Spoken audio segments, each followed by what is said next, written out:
On revient maintenant quelques instants sur l'une des grandes annonces de la semaine, le service militaire volontaire, annoncé donc par le président de la République, d'une durée de 10 mois destiné aux filles et aux garçons de 18 à 19 ans. Pas question d'aller faire la guerre, en tout cas pas pour l'instant. Ces jeunes resteront en caserne et apprendront entre autres le maniement des armes ou le secourisme. Alors comment les intéressés accueillent-ils cette annonce? Sont-ils prêts à franchir le pas? Charles Huillier est allé à leur rencontre à Toulouse pour Europe 1.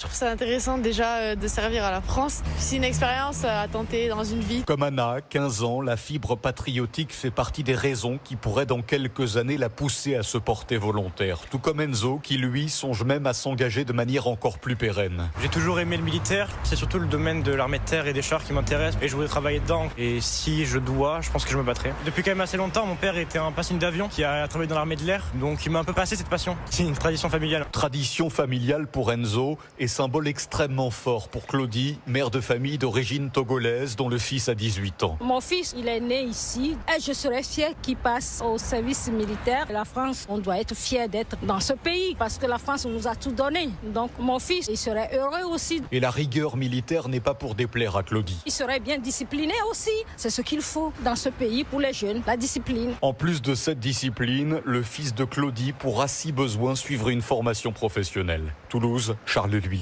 Europe 1.